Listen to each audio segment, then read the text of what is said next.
کشمالہ نے کہانی سنی اور جہاں پہ زیادہ تجسس تھا وہاں سے پوچھے بنا نہ رہ سکی۔ دادی پھر کیا ہوا؟ ارے پھر کیا ہونا تھا، مختلف عالموں سے پوچھا اور پوچھنے پر پتہ چلا کہ اب وہ انسانوں کی دنیا میں کبھی بھی واپس نہیں آئے گی، کیونکہ وہ اب ایک جن کی بیوی بن چکی ہے۔ اب وہی اس کی دنیا ہے، اس نے اسی میں جینا ہے۔ دادی آپ بھی مذاق کر لیتی ہیں، آج تک آپ نے کبھی یہ سنا ہے کہ کسی جن کی شادی انسان سے ہو گئی ہو؟ میں یہ سب نہیں مانتی، کیونکہ ایسا ہوتا ہی نہیں ہے۔ میں نے کہانی سنی اور بجائے اس پہ سوچنے کے بے حد ہنسنے لگی۔ دادی میرے منہ کی طرف دیکھ رہی تھی اور پاگل کہہ کر کروٹ بدل کر سو گئیں۔ لیکن میں پھر پوری رات نہ سو سکی کہ یہ کیسے ہو سکتا ہے کہ کوئی جن کسی انسان سے شادی کر لے۔ صبح فجر کے لیے دادی جگاتی رہی، لیکن میری آنکھ کہاں کھلنے والی تھی۔ میں اپنے کالج جانے سے کچھ ہی دیر پہلے اٹھی اور ناشتہ کر کے کالج چلی گئی۔ میم نے جب جنات کا ذکر کیا تو مجھے ہوش آئی کہ میں تو کالج میں موجود ہوں۔ میں نے پڑھائی کی طرف جو تھوڑی بہت توجہ دینی تھی، رات کو دادی کی کہانی سن کر وہ بھی نہ دی۔ پورا دن دماغ اسی لڑکی کی جانب لگا رہا کہ اب نہ جانے وہ کس حال میں ہوگی۔ میں کالج سے واپس آئی تو گاؤں کے اس حصے میں جانے کو بڑا ہی دل چاہا جہاں پر وہ درخت موجود تھا، اور بلا شبہ وہ جگہ، وہ درخت آج بھی پوری آب و تاب کے ساتھ بڑی شان و شوکت سے وہیں پہ کھڑا تھا۔ میں نے اس درخت کے نیچے جانا چاہا، لیکن پھر ایک ڈرانے خیال کے آتے ہی اس خیال کو زور سے جھٹک دیا اور سیدھا گھر کی طرف چل پڑی۔ کھانا بھی نہیں کھایا، بس جنات کو دیکھنے کی خواہش نے زور پکڑ لیا۔ میں نے سوچ لیا تھا کہ آج رات تو دادی سے ضرور اس سے آگے مزید کچھ پوچھوں گی۔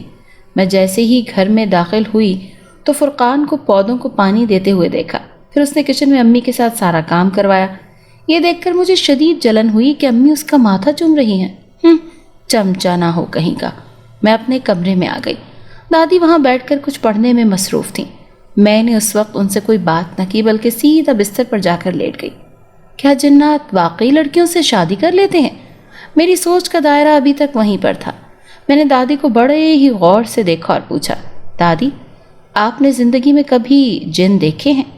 میرے اس عجیب و غریب سوال پر دادی نے چونک کر میری طرف دیکھا، جیسے کہ میں نے کوئی بڑی ہی انہونی بات کر دی ہو۔ کشمالہ، میں محسوس کر رہی ہوں کہ رات والی بات سن کر تمہارا سارا دھیان ان جنات کی طرف ہی ہے۔ میری بات کان کھول کر سن لو، اگر تم نے مزید کچھ ایسی ویسی بات کی تو سمجھ لینا کہ میں تم سے شدید ناراض ہو جاؤں گی۔ دادی نے شہادت والی انگلی سے میری جانب اشارہ کرتے ہوئے کہا۔ میں نے دادی کی نظروں کو دیکھتے ہوئے معافی مانگ لی اور خاموشی میں ہی عافیت جانی اور کروٹ لے کر سونے کی کوشش کرنے لگی۔ رات کے وقت ابو ہمارے کمرے میں آئے، کیونکہ یہ ان کی عادت تھی کہ وہ رات سونے سے پہلے دادی کے پیر دبانے آتے تھے۔ مجھے سوتا ہوا دیکھ کر ابو نے دادی سے جو بات کی اس سے میرے ہوش ہی اڑا دیے۔ ابو کہہ رہے تھے کہ ساتھ والے گاؤں میں ایک لڑکا بڑے ہی پراسرار طریقے سے گھر سے غائب ہو گیا ہے، آج تیسرا دن ہے، اس کا کچھ پتہ نہیں چل رہا۔ دادی نے افسوس سے ہاتھ ملے اور کہا کہ اپنے بچوں کو بھی سمجھاؤ، خاص طور پر کشمالہ کو، کیونکہ اسے بہت زیادہ شوق چڑھتا رہتا ہے ہمیشہ سے ہی دوسری دنیاؤں میں جانے اور وہاں کی مخلوق سے ملنے کا۔ ابو نے جب یہ بات سنی تو دادی سے یہی کہہ دیا کہ ابھی بچی ہے، اماں وقت کے ساتھ ساتھ ٹھیک ہو جائے گی۔ ابو یہ بات کر کے چلے گئے، لیکن میرا دھیان ایک دفعہ پھر سے ساتھ والے گاؤں میں سے لڑکے کے گمشدہ ہونے پہ دھیان چلا گیا۔ میں نہ چاہتے ہوئے بھی یہی سوچ رہی تھی کہ ہو نہ ہو وہ لڑکا بھی بالکل ایسے ہی کسی پری کی قید میں ہی ہوگا۔ اگلے کافی سارے دن پھر دادی نے مجھے جنات کی کہانی نہیں سنائی، لیکن ایک دن ہمارے گھر مہمان آئے ہوئے تھے اور مہمان بھی میری پھپھو تھی۔ ان کو ملنے سے دادی کی طبیعت بڑی حشاش بشاش ہو گئی تھی۔ میں نے موقع غنیمت جانتے ہوئے دادی سے پھر سے کہانی کی فرمائش کر دی، کیونکہ کافی دن گزر گئے تھے، لہٰذا آج دادی نے مجھے کہانی سنا ہی دی۔ آج والی کہانی پہلے سنائے جانے والی کہانیوں سے زیادہ پراسرار اور خوفناک تھی۔ میں نے ساری کہانی سنی ہی نہیں اور درمیان میں ہی سو گئی، لیکن اس رات کچھ عجیب سی بات ہوئی کہ جیسے ہی آدھی رات ہوئی مجھے ایسا محسوس ہوا جیسے میرے بستر کے ارد گرد کوئی گھوم رہا ہے، لیکن میں نے اپنا وہم سمجھا اور سوئی رہی۔ صبح جیسے ہی اٹھی میرے سر میں شدید درد تھی۔ میں نے آج کالج نہ جانے کا سوچ لیا تھا۔ امی مجھے اٹھانے کے لیے آئیں، میرے ماتھے پہ ہاتھ رکھا جو کہ تپ رہا تھا۔ وہ کچھ پریشان ہوئی اور کہا کہ آج کالج مت جاؤ۔ میں لیٹی رہی۔ میرے دل میں خیال آ گیا کہ اگر کبھی ایسا ہو جائے تو کتنا اچھا ہو۔ میں نے کچھ خاص کھایا بھی نہیں، بس سر درد سے میرے پورے جسم میں بھی شدید درد تھا۔ میں نے دادی سے کہا کہ وہ میرے ساتھ نائمہ میری سہیلی کے گھر چلیں۔ دادی کو میری یہ بات بالکل بھی اچھی نہیں لگی تھی کہ میں کالج نہیں گئی تو کیا ضرورت ہے سہیلی کے گھر جانے کی، لیکن جانتی تھیں کہ کس قدر ضدی ہوں۔ کچھ ہی دیر میں ہم لوگ نائمہ کے گھر میں تھے۔ اس کے ابو کالے علم کے ماہر تھے اور پورا گاؤں ان سے کچھ عملیات کروانے کے لیے آتا تھا۔ اب میں نے دادی کو نائمہ کی امی کے پاس بٹھایا اور خود نائمہ کے کمرے میں چلی گئی۔ میں نے اسے ساری بات بتائی کہ کس طرح سے رات میری چارپائی کے گرد کچھ گھومتا رہا ہے۔ وہ پہلے تو ہنستی رہی، لیکن میرے چہرے کی طرف دیکھتے ہوئے کہنے لگی کہ کشمالہ، تم جنات کی کہانیاں بہت زیادہ سنتی ہو نا، اسی وجہ سے تمہارے دماغ میں وہی سب چل رہا ہے۔ میں نے اس سے کہا کہ اپنے ابو سے کہہ کر مجھے بھی کچھ کالا علم سکھا دیں۔ وہ مجھے پاگل اور بیوقوف سمجھتے ہوئے ہنسنے لگی کہ یہ کالا علم کوئی ایک دن کی بات نہیں ہے، یہ تو کئی سال لگتے ہیں اس کو سیکھنے میں، تب کہیں جا کر اس پر عبور حاصل ہوتا ہے۔ لیکن میں بضد تھی۔ اس نے بھی مجھے صاف انکار کر دیا کہ وہ ایسا بالکل بھی نہیں کر سکتی۔ میں بڑی ہی مایوس ہو کر واپس اپنے گھر آ گئی تھی، لیکن میں اپنے دل میں ایک بات ٹھان چکی تھی۔ امی نے مجھے جب گھر میں داخل ہوتے ہوئے دیکھا تو ڈانٹا کہ جب اتنی طبیعت خراب تھی تو کیا ضرورت تھی یوں گھومنے پھرنے کی۔ کشمالہ، تمہیں کب سمجھ آئے گی؟ امی بولتی جا رہی تھی اور میں چپ کر کے سب کچھ سنتی جا رہی تھی۔ شام کے وقت میرا دل چاہا کہ میں کچھ دیر کے لیے کھلی فضا میں سانس لوں۔ یہ سوچ کر میں چھت پر گئی۔ ساتھ والے گھر میں لگے جامن کی بہت ساری شاخیں ہمارے چھت پر بھی آئی ہوئی تھی۔ وہیں سے میں نے مزے سے جامن توڑ توڑ کر کھانے شروع کر دیے۔ آج بھی میں نے جامن توڑ کر جھولی میں ڈال لیے، لیکن جیسے ہی میں نے جامن توڑے، تیز ہوا کے جکھڑ نے میری جھولی میں سے سارے جامن زمین پر گرا دیے۔ میں ادھر ادھر دیکھنے لگی، جلدی سے وہ سارے جامن اٹھا کر دوبارہ سے جھولی میں ڈال دیے، لیکن دوسری دفعہ بھی ایسا ہی ہوا تھا۔ میں نے جب تیسری دفعہ جامن اٹھائے اور انہیں اپنی گود میں رکھنے کی کوشش کی تو جامن اٹھ کر دوبارہ سے شاخ پر جا لگے جیسا کہ وہ پہلے لگے ہوئے تھے۔ یہ بات میرے لیے شدید خوفزدہ کر دینے والی تھی۔ میں بھاگتے ہوئے نیچے آ گئی اور اپنے پیچھے کہکہوں کی آوازیں سننے لگی۔ جب میں نیچے اتری تو فرقان سامنے ہی کھڑا تھا۔ وہ مجھے اس طرح خوفزدہ ہو کر نیچے کی طرف بھاگتے ہوئے دیکھ کر ہنس ہنس کر لوٹ پوٹ ہو رہا تھا۔ کہنے لگا، کیوں آپی، ڈر گئی ہو؟ میں نے اپنے بھائی کو یوں ہنستے ہوئے دیکھا تو خود پر قابو پاتے ہوئے اسے ڈانٹ دیا کہ میں تو ویسے ہی شام کے وقت چھت پر گئی تھی تو دادی کی کوئی بات یاد آ گئی۔ میں بھلا کیوں ڈروں گی کسی سے؟ میں جلدی سے اپنے کمرے میں چلی گئی جہاں دادی پھر سے کچھ پڑھنے میں مصروف تھیں۔ ابھی عشاء کی اذان ہونے میں کچھ وقت باقی تھا۔ دادی نے میرے چہرے پر ہوائیاں اڑتی ہوئی محسوس کر لی تھیں، لیکن انہوں نے کوئی بات نہیں کی۔ اس پوری رات میں تیز بخار میں تپتی رہی۔ میری آنکھوں کے سامنے سے وہ جامن کا منظر کسی بھی صورت نہیں جا رہا تھا۔ میں خوف کے مارے آنکھیں بند کر لیتی تھی۔ اگلے 2 دن ایسے ہی گزرے۔ دوائی وغیرہ کھانے سے میں اب کافی بہتر محسوس کر رہی تھی۔ ایک شام شمائلہ میرے پاس آ کر بیٹھی تو میں نے اسے بھی وہی کہانی سنائی جو دادی نے مجھے پہلے دن سنائی تھی، جس میں ایک لڑکی کو جنات اٹھا کر لے گئے تھے۔ ابھی میں نے کہانی مکمل بھی نہ کی تھی کہ شمائلہ نے مجھے یہ کہہ کر چپ کروا دیا کہ کچھ امی ابا کا خیال کرو، تمہیں اور کوئی کام نہیں ہے جنات کی باتیں کرنے کے علاوہ، اور وہ ناراض ہو کر وہاں سے چلی گئی۔ اس رات کو میں نے جنات کی پھر ایک کہانی سنی۔ کہانی سن کر میں سو گئی اور سوتے میں دیکھا کہ میں ایک عجیب سی خوشبو لگا کر جامن کے پاس گئی ہوں اور وہاں پہ میری بارات آئی ہوئی ہے، مطلب میری شادی ہو رہی ہے۔ جیسے ہی میرا دولہا میرا گھونگھٹ اٹھاتا ہے تو ایک دم سے میری جان نکل جاتی ہے، جبکہ میں دیکھتی ہوں کہ میرے سامنے کوئی اور نہیں، ایک جن زیادہ کھڑا ہوا ہے۔ یہ خواب مجھے اتنا اچھا لگتا ہے کہ میں پھر سے وہی خواب دیکھنے کی خواہش کر کے سو جاتی ہوں۔ صبح جب میں اٹھتی ہوں تو میرے بستر سے بڑی ہی پیاری خوشبو آ رہی تھی، بالکل ایسی ہی جیسا کہ میں نے خواب میں محسوس کی تھی۔ میں نے سوچا کہ یہ خوشبو سب کو ہی آتی ہوگی، لیکن پورا دن گزر گیا اور وہ خوشبو سوائے میرے اور کسی کو بھی محسوس نہیں ہوئی۔ میں نے کھانا کھایا اور شمائلہ سے کہا کہ مجھے کچھ جامن کا دے دے، میرا بہت دل کر رہا ہے۔ اس نے صاف انکار کر دیا کہ وہ اس وقت کہیں نہیں جائے گی، میں خود لے لوں گی۔ میں نے دل میں سوچا، ہم لوگ جس گھر میں رہتے ہیں وہاں پہ کھلے صحن میں ایک درخت بھی تھا کبھی کسی دور میں، لیکن پھر کہتے ہیں کہ دادی نے وہ درخت کٹوا دیا کیونکہ ان کو محسوس ہوتا تھا کہ اس درخت پر کوئی سایہ ہے، کیونکہ ان کی اپنی بھی 6 بیٹیاں تھیں اور آگے سے 2 پوتیاں بھی۔ بس انہی سب باتوں پر یقین تھا انہیں، جس گھر میں درخت ہوتا ہے وہاں پر کوئی نہ کوئی سایہ لازمی ہوتا ہے۔ لیکن جس دن سے میں نے دادی سے جنات کی کہانی سنی اور وہ درخت دوبارہ سے پھوٹنے لگ گیا، اس کی شاخیں پھر سے ہری بھری ہو رہی تھیں، یہ بات سب کے لیے بڑی حیران کن تھی۔ دادی نے ایک دفعہ پھر سے ابو سے کہا کہ اس درخت کو کاٹ دو، لیکن ابو نے اس دفعہ انکار کر دیا کیونکہ وہ کہتے ہیں کہ درخت تو نعمت ہے۔ اماں، آپ ایسے ہی گھبراتی ہیں، یہ اگر پھر سے شاخیں ہری کر رہا ہے تو کرنے دیں۔ لیکن دادی آج بھی باضد تھیں کہ اسے کسی طریقے سے کاٹ دیا جائے۔ میں اس پراسرار درخت کو بھی روز ہی دیکھتی تھی کہ یہ کیسے ہو سکتا ہے کہ دادی نے اسے کئی سال پہلے کٹوا دیا اور یہ آج پھر سے ویسا ہی ہرا بھرا ہو رہا ہے۔ لیکن سب سے زیادہ حیرانگی والی بات تو یہ تھی کہ اس درخت پر شاخیں اتنی تیزی سے اگی تھیں کہ میں خود بھی بڑی حیران ہوئی تھی۔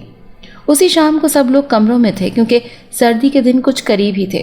ساتھ والے گھر میں لگے جامن نے بھی اب پھل دینا بند کر دیے تھے، درختوں کے پتے جھڑ رہے تھے، لیکن حیرت کی بات تو یہ تھی کہ ہمارے صحن میں لگے اس کٹے پھٹے سے درخت نے ابھی سے رنگ دکھانے شروع کر دیے تھے۔ دادی ابھی بھی یہی کہتی تھی کہ اس درخت پر کوئی سایہ ہے، لیکن سارے گھر والے اس بات کو مذاق اڑاتے تھے کہ آج کل کے دور میں بھی بھلا کبھی ایسا ہوا ہے کہ سایہ ہو، جنات، بھوت پریت یا پھر ایسی کوئی مخلوق ہو۔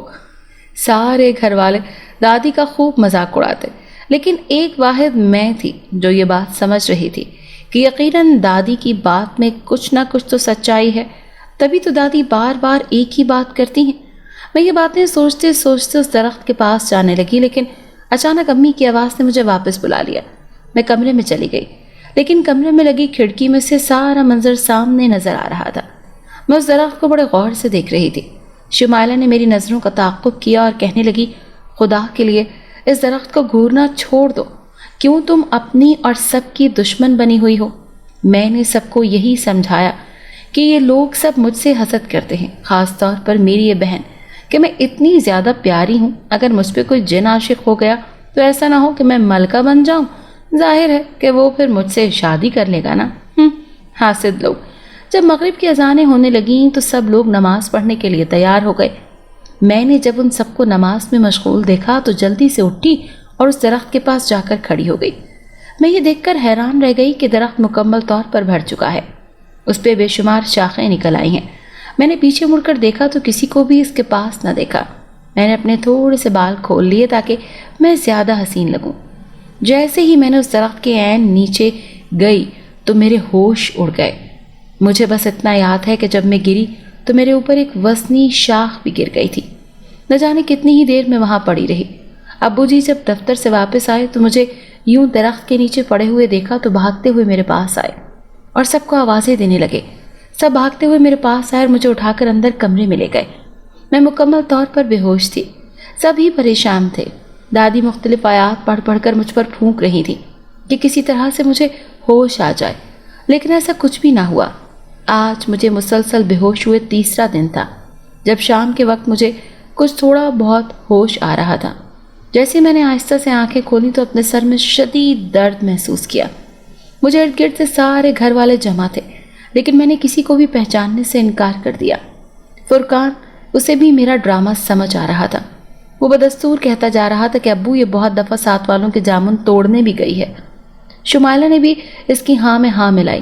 ابو نے میری طرف کچھ غصے سے دیکھا، لیکن میں واقعی کسی کو بھی نہیں پہچان رہی تھی۔ کچھ عجیب سی کیفیت تھی۔ کچھ دیر ایسے ہی گزر گئی۔ امی میرے لیے کچھ لائی تھیں کسی پیالے میں۔ جیسے ہی امی نے وہ پیالہ میرے قریب کیا تھا، میں نے اسے اٹھا کر دور پھینک دیا۔ دادی کچھ خوفزدہ سی ہو کر میری طرف دیکھ رہی تھی۔ انہوں نے امی سے کہا کہ کوئی بات نہیں، اس کی طبیعت ٹھیک نہیں ہے، اسی لیے یہ ایسا کر رہی ہے۔ ایسا کرو، اس کے لیے کچھ اور بنا لاؤ۔ امی نے پھر کچھ بنا کر دیا اور میں نے پھر اسے ہاتھ مار کر گرا دیا۔ ابو میری ان حرکتوں سے کچھ پریشان تھے، کیونکہ میں لاکھ شرارتی سہی لیکن میں ایسی حرکتیں کبھی نہیں کرتی تھی۔ وہ لوگ کافی دیر تک میرے پاس بیٹھے رہے۔ میں ان سب سے چڑ رہی تھی اور یہ سوچ رہی تھی کہ یہ سب یہاں سے اٹھ کر چلے جائیں۔ اچانک شمائلہ کی چیخیں نکل گئیں جب اس کی نظر میری آنکھوں پر پڑی۔ وہ چیختی ہوئی وہاں سے تیزی سے نکل گئی۔ امی اس کے پیچھے بھاگی کہ اب اسے کیا ہو گیا۔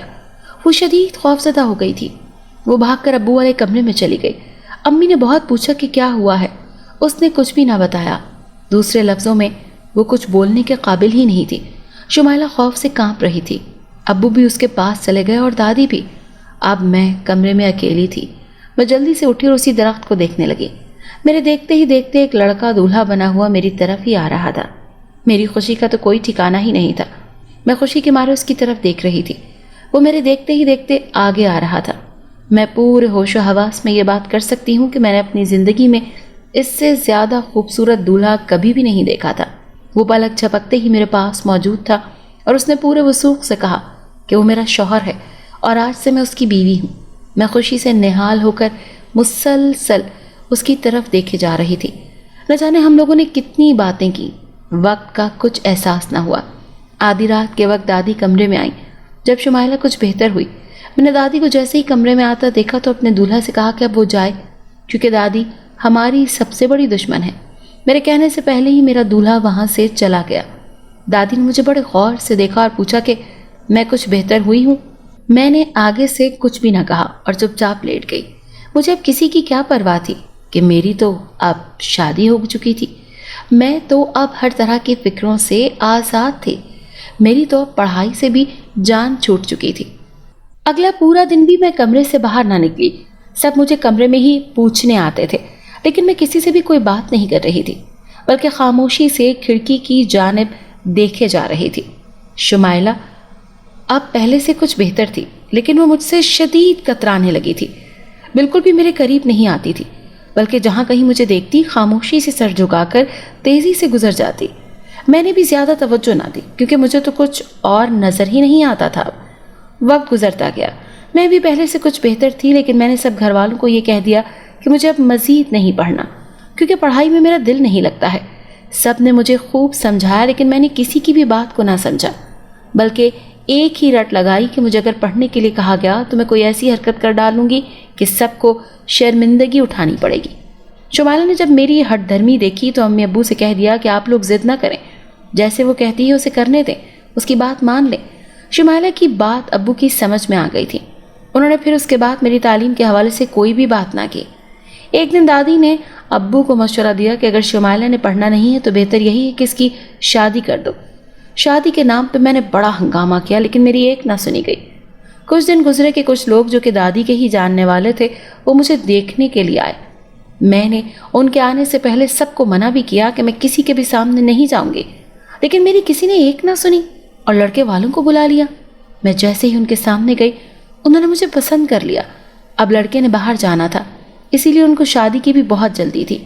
بات طے ہونے کے فوراً بعد تاریخ بھی طے کر لی گئی۔ میں نے چیختے ہوئے کہا کہ کیا آپ لوگوں کو سمجھ میں کچھ بھی نہیں آتا؟ میں شادی نہیں کرنا چاہتی، مجھے شادی کا کوئی شوق نہیں ہے۔ میرے گھر والوں کو میرے اس طرح کے رویے کی بالکل بھی توقع نہیں تھی۔ سب نے ان لوگوں سے معذرت کی، لیکن وہ لوگ ناراض ہو کر چلے گئے۔ ان کے جانے کے بعد سب لوگ ایک ہی کمرے میں جمع ہوئے اور مجھے بلایا۔ میں کھڑکی کے باہر دیکھتے ہوئے مسلسل مسکرا رہی تھی جب امی اٹھیں اور انہوں نے میرے چہرے پر ایک زوردار تھپڑ رسید کیا، لیکن جیسے ہی وہ تھپڑ مجھے پڑا ایک دم سے پورے گھر میں اندھیرا چھا گیا۔ درخت نے جھومنا شروع کر دیا اور اس کی شاخیں عجیب سا شور برپا کرنے لگی تھیں۔ شمائلہ اور فرقان خوف کے مارے دادی کے پاس چلے گئے۔ میری شکل ایک دم سے بدل گئی اور اس کی جگہ وہی دولہا آ گیا۔ اس نے آتے ہی مجھے بالوں سے پکڑا اور کہا کہ یہ میری دلہن ہے، ہماری کچھ ہی دن پہلے شادی ہوئی ہے، یہ میری دلہن ہے، اور اپنی دلہن کو کون کسی اور کے حوالے کرتا ہے۔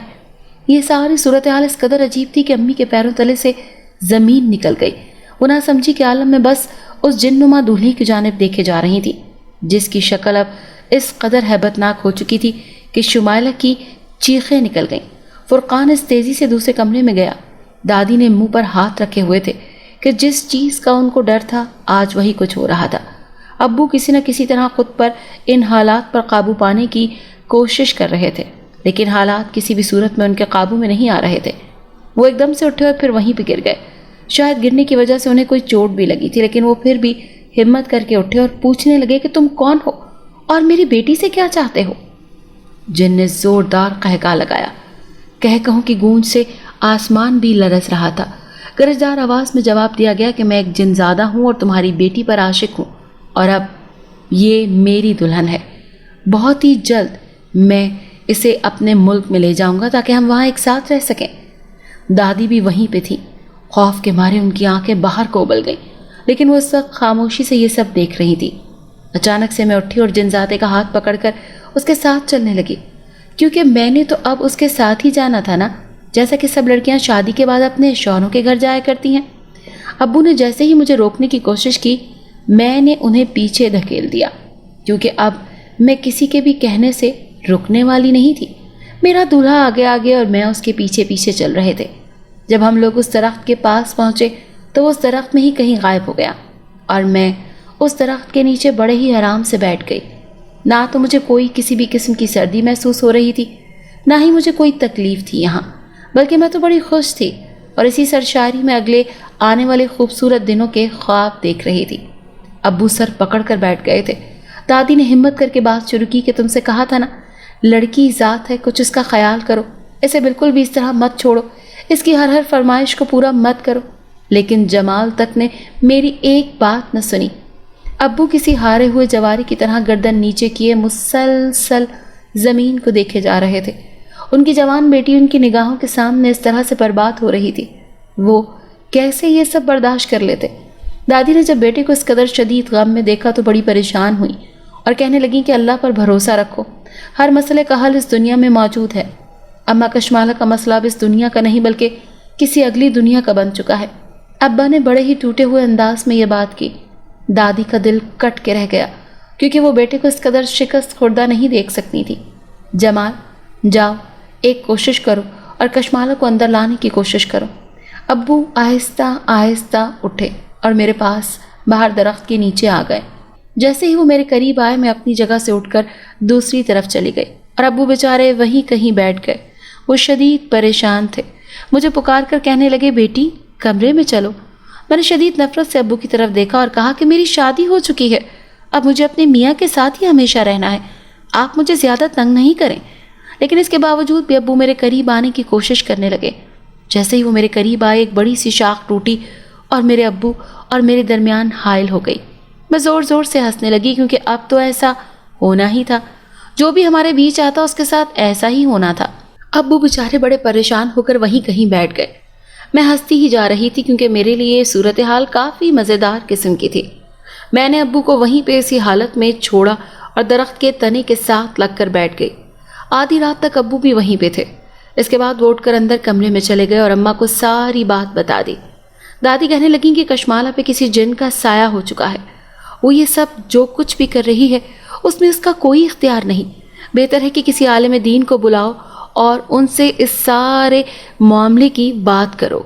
خبردار اگر کسی کو بلایا تو، میں نے انتہائی گرجدار آواز میں کہا، اگر کسی کو بھی بلایا تو اس پورے گھر کو جلا کر بھسم کر دوں گی۔ دادی میری یہ باتیں سن کر ڈر گئی، کیونکہ میں نے ابھی تک جو کچھ بھی کہا تھا وہ سب کچھ سچ ہی ثابت ہوا تھا۔ دادی نے ابو کو اپنے پاس بلا کر بٹھا لیا۔ ابھی کچھ ہی دیر گزری تھی کہ درخت میں شدید حرکت پیدا ہوئی، کچھ شاخیں زمین کے ساتھ آن لگیں اور وہیں جنزادہ دوبارہ آیا اور مجھے اپنے ساتھ کہیں لے کر غائب ہو گیا۔ اب یہ ساری صورتحال میرے گھر والوں کے لیے بالکل بھی قابل برداشت نہیں تھی۔ دادی، ابو، امی، فرقان سب روتے پیٹتے اس درخت کے نیچے کھڑے ہو گئے اور مجھے دیوانوں کی طرح پکارنے لگے۔ درخت جھوم جھوم کر کچھ بتانے کی کوشش کر رہا تھا۔ ابو کی سب اولاد میں سب سے زیادہ لاڈلی تھی میں۔ جب انہوں نے اپنی آنکھوں کے سامنے یہ سارے مناظر دیکھے تو بے حد پریشان ہوئے، اور گھر والوں کے مطابق سب نے ان کو پہلی دفعہ اس انداز میں ٹوٹتے ہوئے دیکھا تھا، لیکن وہ ایک سربراہ ہونے کے باوجود کچھ بھی کرنے کے قابل نہیں تھے۔ میں جب وہاں گھر سے غائب ہوئی تو میں بے ہوش ہو چکی تھی۔ جب مجھے ہوش آئی تو میں ایک بیاباں ویران سی جگہ میں تھی، جہاں کسی بھی درخت کا نام و نشان نہیں تھا۔ میں نے خود کو ایک درخت کے تنے کے نیچے بندھے ہوئے دیکھا۔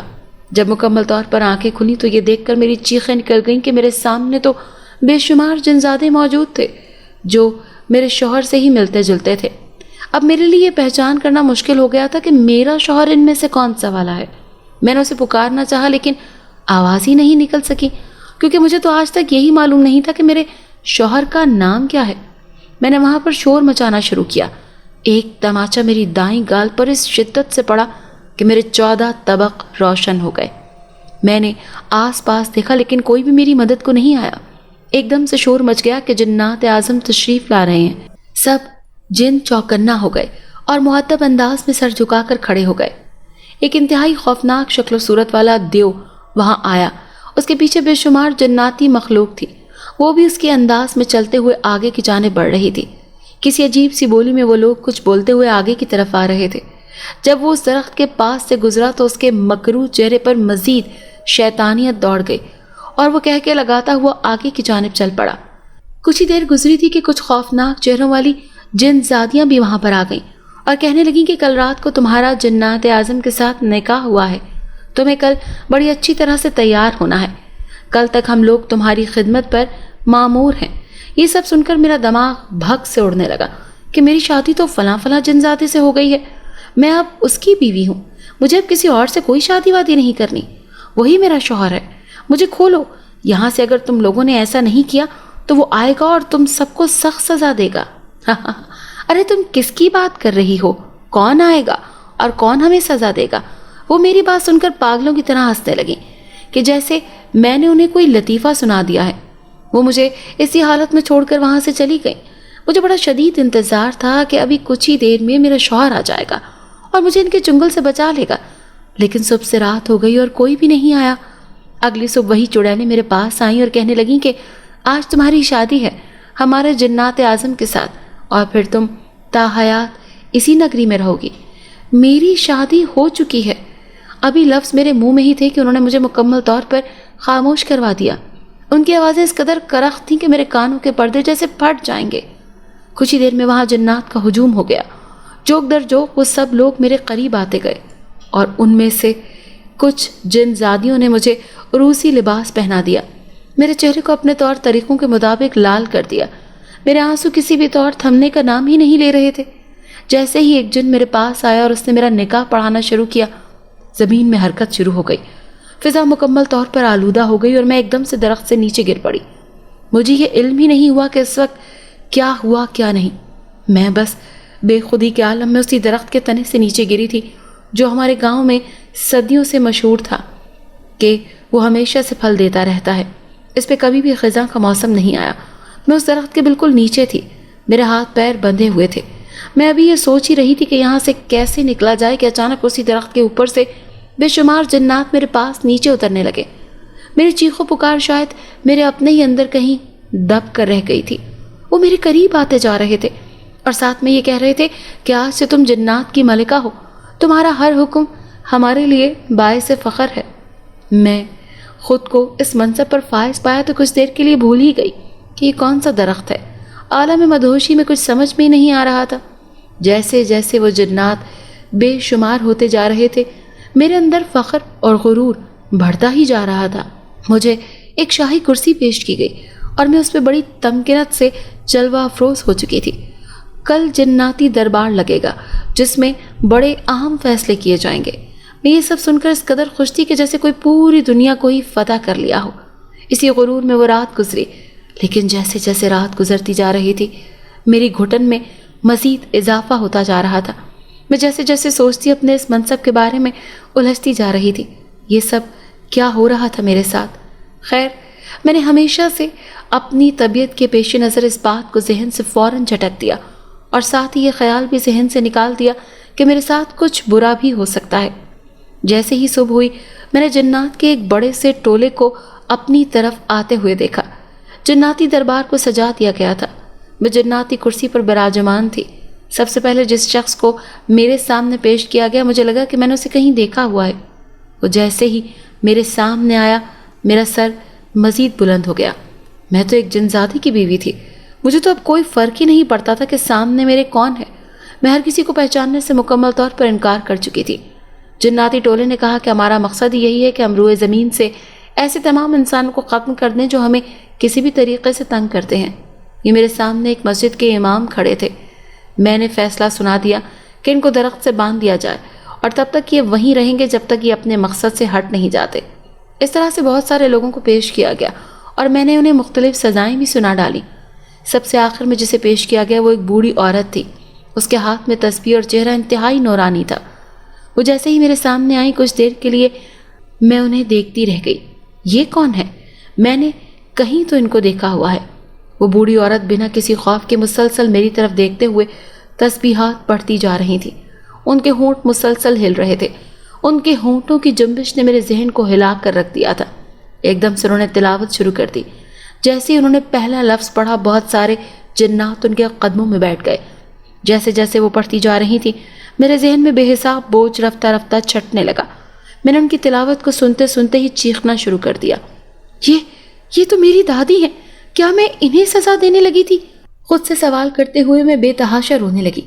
جیسے ہی دادی نے تلاوت کو ختم کیا میں بے ہوش ہو گئی تھی۔ جب مجھے ہوش آیا تو سب کہہ رہے تھے کہ 3 دن گزر چکے ہیں۔ جیسے ہی میں ہوش میں آئی تو مجھے سب اپنے نظر آئے۔ بے اختیار میں ان کی جانب لپکنے لگی، لیکن ایسا نہ ہو سکا۔ میں جہاں پہ تھی وہیں پہ رہ گئی۔ میرا بستر ایک دم سے اوپر فضا میں معلق ہونے لگا۔ میرے والد کسی مجرم کی طرح ہاتھ باندھے فضا میں کسی سے معافیا مانگ رہے تھے کہ میری بیٹی کو چھوڑ دیں۔ ابو کسی سے کہہ رہے تھے اور میں فضا میں بلند ہوتی جا رہی تھی۔ جیسے جیسے میں اوپر اٹھتی جا رہی تھی میرے والد پہلے سے بھی زیادہ تیزی سے منتیں کر رہے تھے کہ خدا کا واسطہ ایسا مت کرو، میری بیٹی کو معاف کر دو۔ ایک گرجدار آواز کے ساتھ کچھ جنزادے نظر آنے لگے۔ وہ کسی بھی صورت میں غصے سے باہر نہیں آ رہے تھے۔ کہنے لگے، تم جانتے ہو تمہاری بیٹی نے کیا کیا ہے؟ یہ ہمارے لیے ایک مصیبت بنی ہوئی تھی۔ اس نے ساتھ والے گھر میں لگے جامن پر پتھر برسا برسا کر میرے گھر والوں کو پریشان کر دیا تھا۔ یہ سارے درخت ہمارے ہیں۔ کبھی ہم لوگوں نے تم لوگوں کو تنگ کیا ہے؟ نہیں نا، پھر تم لوگ ہمیں تنگ کیوں کرتے ہو؟ ابو کے پاس ان سوالوں کا کوئی جواب نہیں تھا۔ پھر جس شام کو یہ خوشبو میں بسی کھلے بالوں کے ساتھ اپنے صحن میں لگے درخت کے نیچے گئی تھی، دادی کے منع کرنے کے باوجود اسی دن میری شادی ہو رہی تھی، لیکن یہ میری ہونے والی بیوی سے زیادہ حسین ہے، اسی لیے یہ مجھے اچھی لگ گئی۔ ہم نے اسے اس کی دنیا سے اٹھا لیا اور دیکھو آج یہ کس حال میں ہے۔ وہ ابو کو ساری رودات سنا رہا تھا اور ابو سر جھکائے بس ہاتھ جوڑے کھڑے تھے۔ وہ کچھ کہنے کے قابل ہی نہیں تھے۔ پھر اسے منع بھی کیا تھا کہ جامنوں پر پتھر مت برساؤ۔ میرے بھتیجے کی آنکھ کسی پتھر سے پھوٹ گئی تھی۔ پھر یہ بگڑی ہوئی لڑکی اپنی سہیلی کے گھر گئی تاکہ کالا علم سیکھ سکے۔ اب یہ ساری مشقیں کرتی ہے۔ بیچاری تو ہم نے سوچا کہ اسے اپنی ہی دنیا میں لے جاتے ہیں تاکہ اسے یہاں رہ کر مشقت کرنی پڑے۔ وہ جن ہر لفظ جو کچھ بھی کہہ رہا تھا بالکل درست تھا۔ میں یہ سب سن رہی تھی اور زار و قطار روتی جا رہی تھی کہ مجھے یہ سب میرے کی یہی کی تو سزا مل رہی تھی۔ ابو جی مجھے یہاں سے خاصی کروائیں، میں آئندہ ایسا نہیں کروں گی، مجھے معاف کر دیں ابو جی۔ میں ہاتھ جوڑے اس قدر شدت سے رو رہی تھی کہ میرے والد مجھے اس حالت میں دیکھ ہی نہیں پا رہے تھے۔ ابو نے اسی جن سے پھر سے معافیا مانگنی شروع کر دیں، لیکن وہ کسی طور بھی معاف کرنے کو تیار ہی نہیں تھا۔ دادی نے دوسرے کمرے میں تلاوت شروع کر دی۔ وہ بے حد اونچی آواز میں تلاوت کر رہی تھی۔ جیسے جیسے وہ پڑھتی جا رہی تھی اس جن کا دل نرم ہوتا جا رہا تھا۔ وہ ایک دم سے موم ہو گیا اور اس نے کہا کہ ٹھیک ہے، ہم اسے ابھی تو چھوڑ دیتے ہیں، لیکن اگر اس نے آئندہ کبھی بھی ایسی کوئی حرکت کی، ہمیں تنگ کیا یا ہمارے گھر میں آنے کی کوشش کی، تو ان کو کوئی ذرا سا بھی نقصان پہنچایا تو ہم بنا کسی کی سنے اس کو یہاں سے بہت دور لے جائیں گے، پھر ہم سے گلہ مت کرنا۔ ابو جی کے بولنے سے پہلے ہی میں نے وعدہ کر لیا کہ میں آئندہ ایسا کبھی نہیں کروں گی۔ میں نے ان کے سامنے ہاتھ جوڑے، میرے ساتھ ساتھ ابو نے بھی ہاتھ جوڑے اور جن غائب ہو گئے۔ ان کے جاتے ہی میں زمین پر آ گری۔ میری کمر میں شدید چوٹ لگی، لیکن اس کی تکلیف اس سے کئی گنا کم تھی جو مجھے اپنی اس دنیا سے کہیں دور لے جا کر ہونی تھی۔ ابو نے مجھے فوراً اٹھایا اور میرے گرتے ہی سب گھر والے میرے کمرے میں آ گئے اور امی میرا منہ چومنے لگی۔ میرے غائب ہونے پر لوگوں کی بہت ساری باتیں انہیں سننا پڑی، لیکن وہ پھر بھی میرا ہی ساتھ دے رہے تھے۔ گھر والوں نے میرے صحیح سلامت واپس آنے پر خدا کا شکر ادا کیا۔ میں نے بھی آئندہ کے لیے توبہ کر لی کہ اللہ کی حدود کو کبھی بھی پار نہیں کروں گی، وہ کام کبھی بھی نہیں کروں گی جس سے میرے گھر والوں کو ذرا سا بھی نقصان پہنچے۔